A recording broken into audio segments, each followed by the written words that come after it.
Yo, what's going on, guys? I'm Jay Cartere from growonyoutube.com, teaching you how to be better. And in this video, I'm going to be sharing the title update 2.22 patch notes in Rainbow Six Siege. So stay tuned. Now, the 2.22 patch is arriving on all platforms on August the 9th, 2017.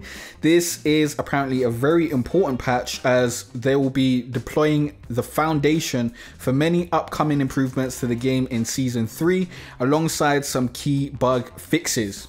Operation Health will be concluding with the Season 3 title update, and they have a lot of exciting changes coming up. Now, I will be reading through the entire patch notes, but you can read along or read them for yourselves by clicking the link in the description. The patch notes will be there. So I'll be reading through each section and then delivering my opinion on whether I care about it, whether I don't, you know, that sort of stuff. So, dedicated servers for custom matches.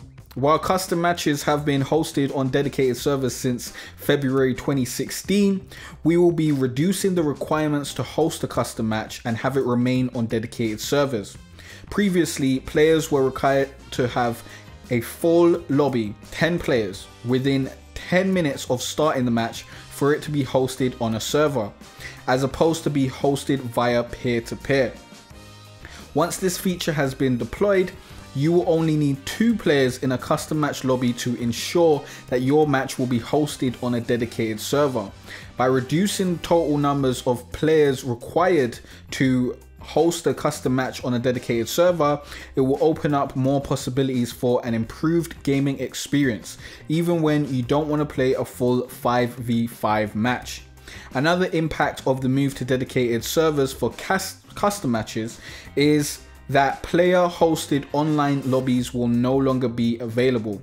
For players to host a match alone, they will need to utilize the LAN mode. Now, a lot of you guys probably won't even know what LAN means, but LAN was like a really old type of connection that you used to be able to do on like PS2. I think you could do it on PS3 maybe and Xbox 360, but most people don't use LAN. Let's just say that. There are also dedicated servers for Terrorist Hunt. Host migration in Terrorist Hunt is going to be a thing of the past. We will be hosting all Terrorist Hunt matches on dedicated servers starting in the near future. This will allow for a more stable experience for those of you who wish to take on the white masks. Personally, I don't give a shit about this. And I don't give a shit about the dedicated servers for custom matches. Those are 2 things that don't affect me whatsoever because I don't play those modes. The next thing does affect me though. Dedicated servers for in-game voice chat with Vivox integration. Communication between teammates in Rainbow Six is essential. With that in mind, we will be implemented an improved integrated voice chat service for all platforms that will be hosted on dedicated servers. Vivox will allow for more clear voice communication, all while using less total bandwidth. This new voice chat solution will provide all players with an ability to more clearly communicate with their teammates, especially after one of them fuses the hostage. Oh, they got jokes, yeah? They got jokes in the patch notes. I didn't expect jokes in the patch notes. Oh, that's alright. We will be rolling this out to PC first and console deployment later to ensure a high quality launch. They always like to say that, innit? Just say that you like the PC fanboys, man. But, you know, I agree with them. Like, they want to put it out on PC first because that's the easiest place to put it out.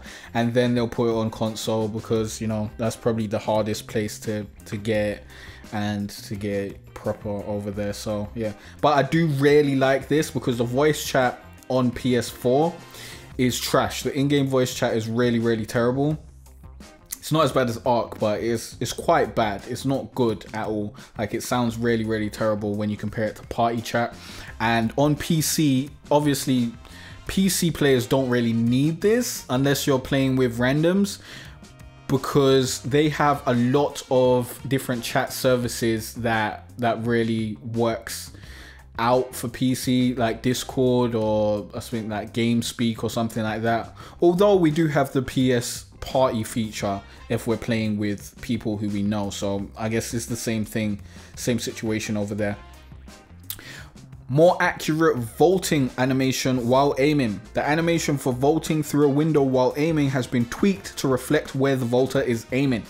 In the past, the aiming animation took a short amount of time to reflect where the vaulter was actually aiming, which sometimes caused some confusion for an enemy watching the vault. This change in 2.22 will fix that, so the enemy player will know where the vaulter is aiming. I've never really experienced that myself, so I don't really care about that. The next thing is Lucky 7th Elite Pulse Set. Unlock the luck.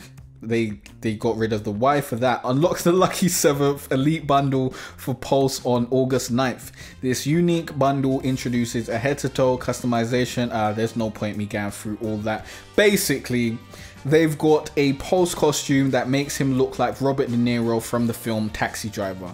And they also have customization for the different weapons. They said purchasing the bundle unlocks the oscillator weapon skin for the M1014, the UMP45, the 5.7 USG, and the M45 Muzok, along with wavelength gadget skin for Pulse's HB5 cardiac sensor, slick victory animation, elite Pulse Chibi Charm, and Lucky 7th uniform. So it's just shit to sell you, but you know, it does look cool if you like the film Taxi Driver. I never personally watched that, but I do know it's a cult classic, so people who are fans of that are really gonna love this if they play Pulse. I don't know a lot of people that play Pulse, but you know, there you go. The next thing says, thank you for your support. As a thank you for your continued support to Rainbow Six Siege and Operation Health, we are happy to administer the R6 Caduceus charm.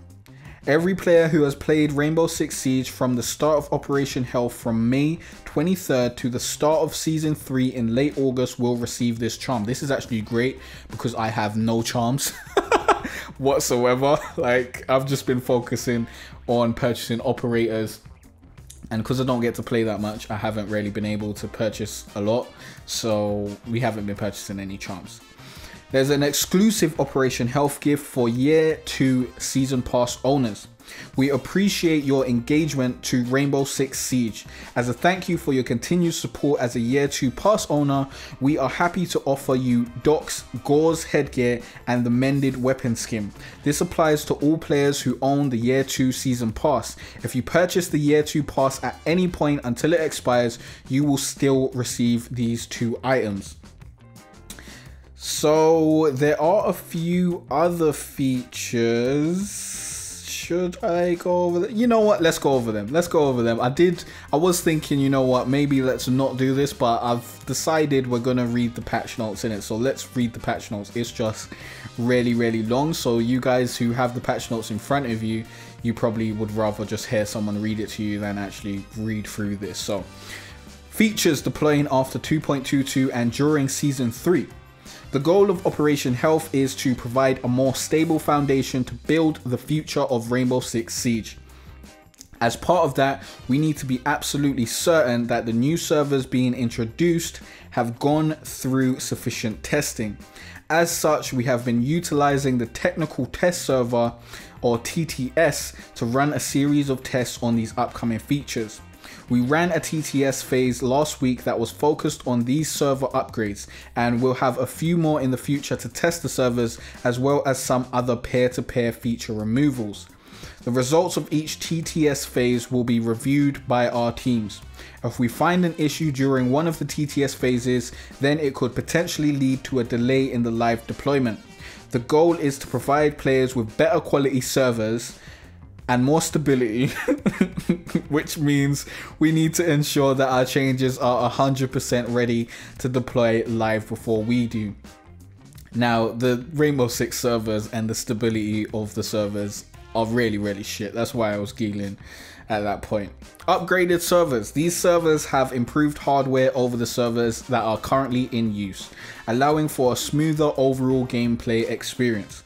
The extent of these improvements will range from hit registration and desyncs to overall latency. While we are excited for you to test this new technology on TTS, the final deployment date cannot be determined prior to data collection from these tests. Peer-to-peer removal. We will be removing peer-to-peer voice and party features from the game in the near future.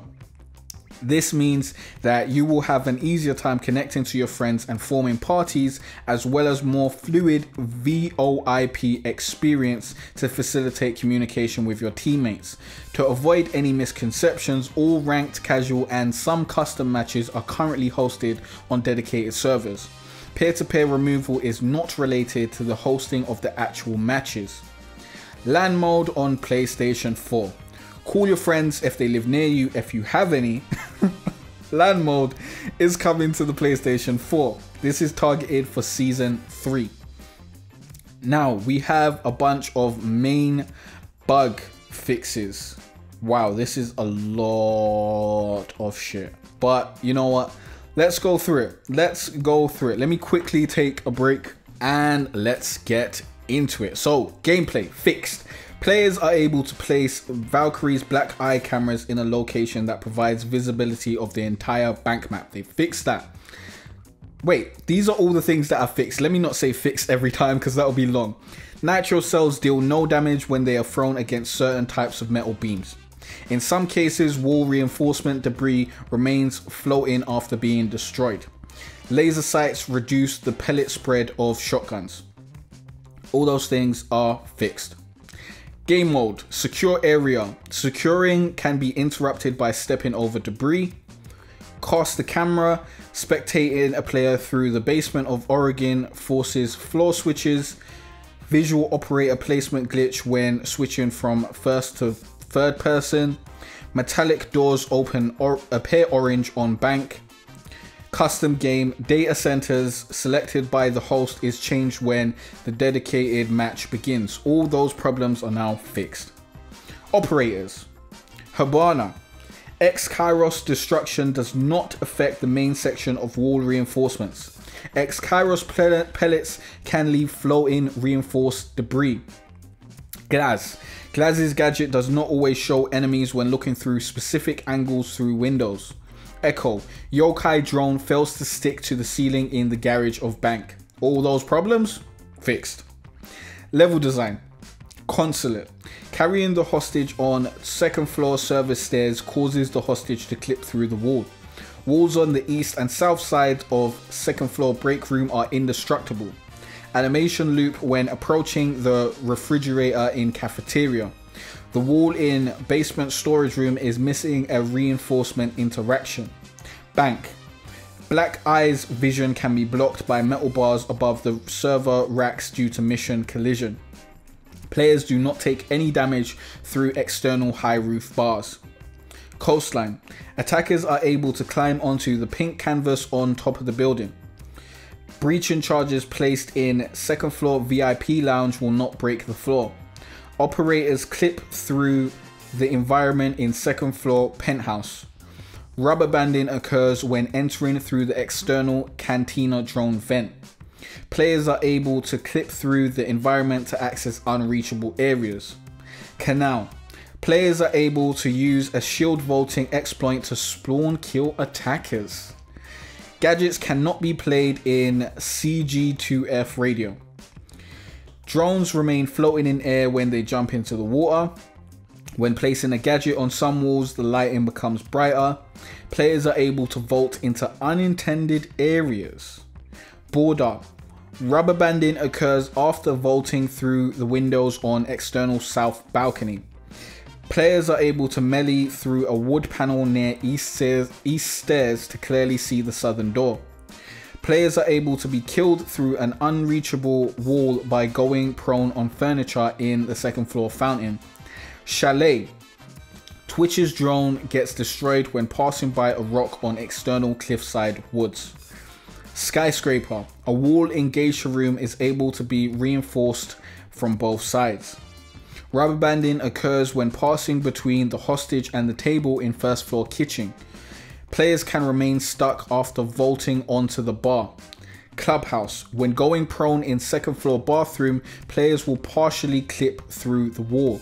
All those issues and maybe strategies and, you know, little places, hiding spots and stuff like that, and peak angles and spawn peaks, all fixed.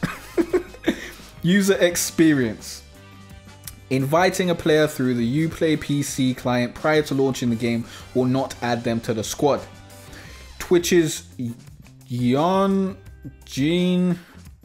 the Arc headgear has low-res textures. The price of Capital Loreto set is incorrect on the Xbox One. Some of Mute's headgear appear to have a low level of detail. Nvidia surround option only displays the game on a single monitor. Rank icons do not always refresh for all party members. 9x9 VSN Kabuto skin clipping error. Flag of Japan charm has a flickering texture.